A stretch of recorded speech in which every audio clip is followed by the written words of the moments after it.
Hello, welcome to our channel ocean science. आज हम पढ़ने वाले हैं मैट्रिक्स एंड डिटरमिनेंट जी के क्वेश्चन पार्ट 2। क्वेश्चन 1 है हमारे सामने कि let and B to be two invertible matrix of order 3 cross 3 कि ए एंड बी है, दोनों इन्वर्टिबल मैट्रिक्स है, मतलब कि उसका इनवर्स आपको मिल सकता है और दोनों 3 क्रॉस 3 मैट्रिक्स है। If determinant of A B into A transpose is equal to 8 and determinant of AB inverse is equal to 8, then determinant of BA inverse BT is equal to, मतलब कि यहाँ पे हमें दो चीज दी और तीसरी चीज हमें फाइंड करनी है।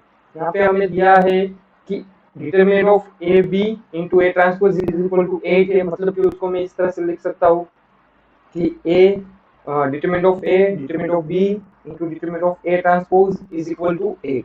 अब हम जानते हैं कि डिटरमिनेंट ऑफ ए और डिटरमिनेंट ऑफ ए ट्रांसपोज दोनों इक्वल हो सकते हैं और ए ट्रांसपोज की जगह पे हम डिटरमिनेंट ऑफ ए लिख सकते हैं, मतलब कि यही स्टेप हो जाएगा हमारा। Determinant of A square into determinant of B is equal to 8। अब determinant of A B into A T is equal to 8 दिया था तो उसको हमने सेपरेट लिखा। फिर हम ये स्टेप तक पहुंच चुके हैं कि determinant of A determinant of A T into determinant of B is equal to 8, मतलब कि determinant of A square into determinant of B is equal to 8 और उसको हम बोलते थे इक्वेशन नंबर 1। सेकंड हमें दिया था कि determinant of A B inverse is equal to 8 है, मतलब कि इसको हम इस तरह से लिख सकते हैं determinant of A into determinant of B inverse is equal to 8। अब determinant of A into determinant of B inverse determinant बोलूं या तो बी का इनवर्स डिटरमिनेंट बोलूं, दोनों बात एक ही है, मतलब कि determinant of A into determinant of B inverse is equal to 8, मतलब कि बी इनवर्स है तो उसको मैं डाउन में लिख सकता हूँ determinant of A upon determinant of B is equal to 8, मतलब कि determinant of A is equal to 8 into mod of D. अब यही वैल्यू हम इक्वेशन 1 में पुट करते हैं तो हमें इक्वेशन 1 में पुट करने से डिटरमिनेंट ऑफ बी की वैल्यू मिल जाएगी 1/2 एंड वहां से हमें डिटरमिनेंट ऑफ ए की वैल्यू मिल जाएगी 4। अब हमें पूछा था कि determinant of B A inverse B T, मतलब कि डिटरमिनेंट ऑफ ए इनवर्स और डिटरमिनेंट ऑफ बी। अब बी और बी ट्रांसपोज इक्वल हो गए, मतलब कि B square into A inverse, तो ए इनवर्स है उसको हम डाउन में लिख सकते हैं determinant of B square upon determinant of A. B की वैल्यू थी 1/2, उसका स्क्वायर होगा 1/4 अपॉन 4, मतलब कि 1/16। क्वेश्चन सेकंड देखते हैं कि an order pair alpha beta for which the system of a linear equation, कि हमें एक ऑर्डर पेयर दी है जहां पे कौन से सॉल्यूशन के लिए ये है यूनिक सॉल्यूशन मिलेगा हमें लीनियर इक्वेशन का, वो हमें फाइंड करना है। और सिस्टम हमारे सामने है 1 plus alpha into X plus beta Y plus Z is equal to 2, ax plus 1 plus beta into Y plus Z is equal to 3, alpha X plus beta Y plus 2z is equal to 2। अब इसका unique solution कहाँ पे मिलेगा, तो हम जानते हैं कि सिस्टम है और उसका यूनिक सॉल्यूशन है, मतलब कि इसका डिटरमिनेंट 0 नहीं होना चाहिए। तो यहाँ पे हम उसका डिटरमिनेंट निकालते हैं और वो 0 नहीं होना चाहिए। तो डिटरमिनेंट फर्स्ट वन क्या मिलेगा हमें, 1 plus alpha alpha alpha beta 1 plus beta beta 1 1 2 is not equal to 0 आना चाहिए। C1 में अगर हम ऑपरेशन करते हैं C1 plus C2 plus C3 तो क्या होगा कि alpha plus beta plus 2 common निकल जाएगा, फिर हमें डिटरमिनेंट मिलेगा 1 1 1 beta beta plus 1 beta 1 1 2 is not equal to 0। अगर हम इसको ओपन करते हैं, ट्राई करते हैं ओपन करने की, तो हमें मिलता है डिटरमिनेंट का आंसर 1 और alpha plus beta plus 2 is not equal to 0 आना चाहिए। मतलब कि अब आपको एमसीक्यू के आंसर देखने होंगे कि जहां पे alpha plus beta plus 2 is not equal to 0 आए, ऐसा सॉल्यूशन जो है वो आपका आंसर होगा। तो यहाँ पे आपको 2 4 एक ही ऑप्शन ऐसा है जो आपकी कंडीशन को सेटिस्फाई करता है, बाकी सारे ऑप्शन में 0 आ रहा है, मतलब कि हमें आंसर चाहिए था 0 नहीं आ रहा है। तो alpha is equal to 2 and beta is equal to 4 हमारा आंसर होगा। क्वेश्चन नंबर 3 देखते हैं कि हमें एक पी मैट्रिक्स दिया है एंड क्यू बोला है Q I J B 2 3 cross 3 matrix such that q minus p raised to 5 is equal to i3 दिया है, then q21 plus q31 upon q32 क्या होगा। तो सबसे पहले तो हमें p रेस टू 5 चाहिए, तो p का स्क्वायर निकालते हैं, p into p matrix of the determinant का मैट्रिक्स ऑफ द मैट्रिक्स का यूज करके उसका स्क्वायर निकाल लेते हैं। फिर p रेस टू 4 हम निकालेंगे कि p square into p square, फिर p रेस टू 5 के लिए p4 इंटू p कर देंगे तो हमें p5 मिलेगा 1 15 135 0 1 15 0 0 1। अब हमें फाइंड करना था कि Q minus P5 is equal to I3 दिया था, तो Q हमें पता नहीं, इतना ही पता है कि वो 3 क्रॉस 3 मैट्रिक्स है, तो P5 इक्वल टू किधर आ जाएगा, तो प्लस हो जाएगा I3 प्लस P5 और हमें एक नया डिटरमिनेंट मिल जाएगा, मैट्रिक्स मिल जाएगा 2 15 135 0 2 15 0 0 2। अब हमें बोली थी वैल्यू कि Q21 plus Q31 upon Q32 की वैल्यू फाइंड करो, तो Q21 की वैल्यू है 15, Q31 की वैल्यू है 135 और Q3 की वैल्यू है 15। तो इसको हम सोल्व करेंगे तो हमें आंसर मिलेगा 10। क्वेश्चन नंबर 4 देखते हैं। क्वेश्चन नंबर 4 में हमें दिया है कि इफ ए एक मैट्रिक्स है 1 minus sine theta minus 1 sine theta 1 minus sine theta 1 sine theta 1, then for all the theta belongs to 3 pi by 4 to 5 pi by 4 determinant A lies in the interval। तब determinant A है वो कौन से interval में होगा। Theta आपको बोल दिया है कि 3 by 4 to 5 by 4 के इंटरवल में है। तो सबसे पहले तो हम डिटरमिनेंट ए फाइंड करते हैं, 1 minus sine theta minus 1 sine theta 1 minus sine theta 1 sine theta 1। अब इसको सोल्व करते हैं, R1 में ऑपरेशन कर रहे हैं, R1 प्लस R3, तो हमें आंसर मिल रहा है 0 0 2 minus sine theta 1 sine theta minus 1 minus sine theta 1, मतलब कि 2 साइन स्क्वायर थीटा प्लस 1, ये हमारा डिटरमिनेंट ऑफ ए मिला। अब हम जानते हैं कि साइन थीटा की value, theta belongs to 3 pi by 4 to 5 pi by 4 दिया है, मतलब कि साइन थीटा है वो minus 1 upon root 2 to 1 upon root 2 के बीच में है। तो साइन स्क्वायर थीटा हम जानते हैं कि 0 टू 1 अपॉन रूट 2 के बीच में, साइन थीटा हम जानते हैं कि 0 टू 1 बाई 2 के बीच में होगा। अब minus 1 by 2 less than equal to sine theta less than equal to 1 upon root 2, उसका हम स्क्वायर करते हैं तो साइन स्क्वायर थीटा मिलेगा 0 less than equal to sine square theta less than equal to 1 by 2। अब यहाँ पे हमें दोनों साइड 1 ऐड करना है, तो 1 less than equal to 1 plus sine square theta less than equal to 3 by 2। अब 2 से मल्टीप्लाई करते हैं तो 2 less than equal to 2 1 plus sine square theta less than equal to 3, मतलब कि हमारा डिटरमिनेंट ऑफ ए है वो 2 एंड 3 के बीच में है। तो इसका आंसर आपको मिल जाएगा ऑप्शन में से कि 2 एंड 3 के बीच में कौन सा डिटरमिनेंट आ रहा है, वो आपका आंसर होगा। यहाँ पे आ रहा है क्लोज ब्रैकेट में 2 ओपन ब्रैकेट में 3 is the subset of 3 by 2 to 3।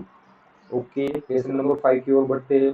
Question number 5 आपको दिया है the set of all the values of lambda for which the system of a linear equation x minus 2y minus 2z is equal to lambda x, x plus 2y plus z is equal to lambda y, minus x minus y is equal to lambda 2 as a non trivial solution। अब इसका solution आपको कैसा मिलेगा वो आपको find करना है। तो हम जानते हैं कि सिस्टम है वो लीनियर इक्वेशन में हमने तीनों के तीनों इक्वेशन लिख दिए है। अब नॉन ट्रिवियल सॉल्यूशन के लिए उसका सॉल्यूशन मिल रहा है, मतलब कि कोएफिशिएंट ऑफ द मैट्रिक्स 0 होना चाहिए। तो इसको अगर हम कोएफिशिएंट ऑफ मैट्रिक्स निकालते हैं तो हमें लैम्डा की वैल्यू मिलती है 1, मतलब कि लैम्डा की वैल्यू 1 होनी चाहिए। यहाँ पे जो थर्ड वन इक्वेशन है minus X minus Y is equal to lambda 2, actually में वो लैम्डा 2 नहीं है, लैम्डा इनटू जेड है। क्वेश्चन नंबर 6 देखते हैं the greatest value of c belongs to r for which the system of linear equation x minus cy minus cz is equal to 0, cx minus y plus cz is equal to 0, cx plus cy minus z is equal to 0 has a non trivial solution। तो हम जानते हैं कि कोई भी equation है उसके non trivial solution के लिए उसके डिटरमिनेंट के कोएफिशिएंट ऑफ द मैट्रिक्स वो 0 होने चाहिए। तो यहाँ पे है हमारे coefficient of the matrix 1 minus C minus C C minus 1 C minus 1 is equal to 0। अगर हम इसको सोल्व करते हैं तो 1 minus C square plus C minus C square minus C square plus C is equal to 0। अब इसको हम last तक सोल्व करेंगे तो हमें सी के आंसर मिलेंगे -12 और 1/2। अब यहाँ पे जो ग्रेटेस्ट वैल्यू है सी की वो 1/2 for which the system of a linear equation has a non trivial solution. 1/2 के लिए आपको नॉन ट्रिवियल सॉल्यूशन मिलेगी। क्वेश्चन नंबर 7 देखते हैं कि अगर आपको 2 cos 2 मैट्रिक्स दिया हुआ है A is equal to cos alpha minus sin alpha into sin alpha और cos alpha, alpha belongs to real number such that a raised to 32 आपको दिया है 0 minus 1 1 0, then the value of alpha की value क्या होगी, आपको alpha की value find करनी है। तो a यहाँ पे मिलेगा हमें, मैट्रिक्स जो दिया वो लिख देते हैं cos alpha sin alpha minus sin alpha cos alpha। अब हमें a raised to 32 तक पहुंचना है तो पहले तो a स्क्वायर निकाल लेते हैं। a स्क्वायर हमें मिलता है मैट्रिक्स ऑफ द मल्टीप्लिकेशन से cos 2 alpha sin 2 alpha minus sin 2 alpha cos 2 alpha। Similarly a raise to 4 क्या होगा, a square into a square, और वो हमें मिलता है cos 4 alpha sin 4 alpha minus sin 4 alpha cos 4 alpha.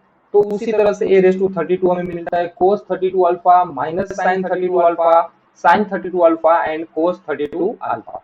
और a raise to 32 की वैल्यू आपको दी हुई है 0 माइनस 1 1 0।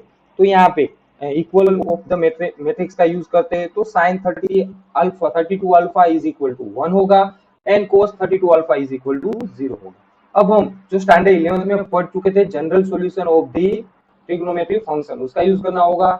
sin अल्फा है sin x is equal to sin y था, तब उसका जनरल सॉल्यूशन हम जानते हैं n पाई प्लस और minus 1 raise to n into y होता था। और cos x is equal to cos y है, तब x is equal to 2n pi plus y होता था। तो उसका हम यूज करते हैं तो यहाँ पे मिलेगा हमें 32 alpha is equal to n pi plus minus 1 raise to n into pi by 2। तो अल्फा में मिलेगा n pi upon 32 plus minus 1 raise to n pi upon 64। और कोस के लिए हमें मिलेगा 32 alpha is equal to 2n pi plus pi by 2। मतलब कि अल्फा में मिल रहा है n pi upon 16 plus pi upon 64 और n बिलोंग्स टू z। अब यहाँ पे हम अगर n की वैल्यू 0 पुट कर देते तो हमें अल्फा मिल रहा है पाई अपॉन 64। देयरफॉर अल्फा की वैल्यू हमें मिलेगी पाई अपॉन 64। क्वेश्चन नंबर 8 देखते हैं कि let the numbers 2bc in an AP. अब देखो आप जानते हो कि कोई भी सीरीज एपी में है तो हम ये लिख सकते हैं कोई भी टर्म ए बी सी अगर एपी में है तो b is equal to a plus c by 2 या तो 2b is equal to a plus c. ये कॉन्सेप्ट आपको याद रखना है। अब हमें मैट्रिक्स दिया है 1 2 4 1b b square 1c c square. If the determinant of a belongs to 2 to 16 close interval then c lies the interval. आपको डिटरमिनेंट यहाँ पे कौन से इंटरवल में बिलो कर रहा है वो दे दिया है। अब आपको c की वैल्यू कौन से इंटरवल में लाई करती होगी वो फाइंड करना है। तो सबसे पहले तो जो भी मैट्रिक्स दिया था उसका डिटरमिनेंट हम निकालते हैं। तो यहाँ पे हम C2 में ऑपरेशन कर रहे हैं C2 माइनस C1 और C3 में ऑपरेशन कर रहे हैं C3 माइनस C1। तो हमें डिटरमिनेंट मिल रहा है 1 2 4 0 b minus 2 b minus 2 b plus 2 0 c minus 2 c minus 2 c plus 2। तो C2 में ऑपरेशन कर रहे हैं C2 माइनस C1 और C3 में ऑपरेशन कर रहे हैं C3 माइनस C1। तो हमें ये डिटरमिनेंट मिलता था। अब b माइनस 2 उसको सोल्व करेंगे तो b माइनस 2 c माइनस 2 और c माइनस b, ऐसा हमें डिटरमिनेंट का आंसर मिल रहा है। अब हम जानते हैं कि हमें एक और डेटा दिया है कि 2b and c AP series में है तो मैं लिख सकता हूँ कि b माइनस 2 c माइनस 2 की वैल्यू सपोज b सपोज कर लेता हूँ। अब b minus 2 is equal to c minus b मतलब कि 2b is equal to c plus 2। अब बट b माइनस 2 को मैं d बोल सकता हूँ तो b is equal to d plus 2। तो यहाँ पे 2 into D plus 2 is equal to C plus 2 तो 2d plus 4 is equal to C plus 2। तो c माइनस 2 की वैल्यू हमें मिलेगी 2d। अब determinant of a is equal to क्या मिलेगा d into 2d into d मतलब कि 2d क्यूब। अब मोड ऑफ a मतलब कि डिटरमिनेंट ऑफ a हमें दिया है कि 2 to 16 में बिलो कर रहा है। तो यहाँ पे 2d क्यूब भी बिलोंग टू 2 to 16 तो d क्यूब बिलो करेगा 1 और 8 के बीच में मतलब कि 1 less than equal to d cube less than equal to 8। अब दोनों साइड क्यूब रूट निकाल देते हैं तो 1 less than equal to d less than equal to 2। तो d की वैल्यू 1 एंड 2 के बीच में है। अब मुझे तो 2d प्लस 2 निकालना है तभी c की वैल्यू मिलेगी। तो दोनों साइड 2 से मल्टीप्लाई करते हैं तो 2 less than equal to 2d less than equal to 4। अब उसमें 2 ऐड करते हैं तो 4 less than equal to 2d plus 2 less than equal to 6 मतलब कि c की वैल्यू 4 एंड 6 में लाई करेगी। क्वेश्चन नंबर 9 देखते हैं कि if the system of a linear equation x minus 2y plus kz is equal to 1, 2x plus y plus z is equal to 2, 3x minus y minus kz is equal to 3 has a solution x y z z is not equal to 0 then x y lies on the straight line whose the equation। तो यहाँ पे simple सी बात है कि हमें equation इसका find करना है जहाँ पे ये straight line X Y belongs कर रहे हैं। अब एक्स वाई कर रहे हैं मतलब कि जेड तो आना नहीं चाहिए। तो यहाँ पे डायरेक्टली इक्वेशन 1 प्लस इक्वेशन 3 में अगर ऐड करता हूँ तो मुझे मिल जाएगा x minus 2y plus k z plus 3x minus y plus k z is equal to 1 sorry minus k z is equal to 1 plus 3। तो के जेड यहाँ पे कट हो जाएगा तो मुझे इक्वेशन मिलेगा 4x minus 3y minus 4 is equal to 0। Question number 10 देखते हैं कि if 1011 into 1021 into 1031 dot dot dot into 10 n minus 1 n is equal to 1017 upon 1 है, तब then the inverse of 10n1 क्या होगा। तो सबसे पहले तो ये जो इक्वेशन दिया था वो इक्वेशन हमने लिख दिया है। अब यहाँ पे आप देख सकते हो कि 2x2 मैट्रिक्स में 3 एलिमेंट्स से हमें एक ही चेंज हो रहा है, तो हम डायरेक्टली मल्टीप्लिकेशन कर सकते हैं कि 1 plus 2 plus 3 plus 4 plus n-1 की फॉर्मूला जो हो रही है उसको हम नेक्स्ट स्टेप में पुट करेंगे। तो यहाँ पे मैं ये डायरेक्टली लिख सकता हूँ कि 1 plus 2 plus 3 plus n-1 is equal to 78। अब इसकी फॉर्मूला है n into n-1 by 2 is equal to 78। तो n square minus n minus 15 is equal to 0, मतलब कि n की वैल्यू मुझे मिलेगी 13। n की वैल्यू 13 है, तब मैट्रिक्स 1 0 n 1 हमें फाइंड करना था, तो 1 0 13 1। अब इसका इनवर्स हमें निकालना है। अब इनवर्स 2 क्रॉस 2 का तो इजी है कि सबसे पहले तो इनवर्स क्या होता है, a inverse is equal to 1 upon mod of a into adj of a। तो यहाँ पे मोड ऑफ a क्या मिलेगा, वो डिटरमिनेंट ऑफ a 1 ही मिलेगा। और इनवर्स निकालने के लिए 2 क्रॉस 2 मैट्रिक्स का a11 n a24 को आप चेंज कर दो एंड a12 एंड a21 की साइन चेंज कर दो, तो वो आपका इनवर्स होगा। तो यहाँ पे मैं डायरेक्टली इनवर्स निकाल रहा हूँ। इनवर्स ऑफ 11301 का इनवर्स होगा 1 माइनस 1301। Thanks for watching.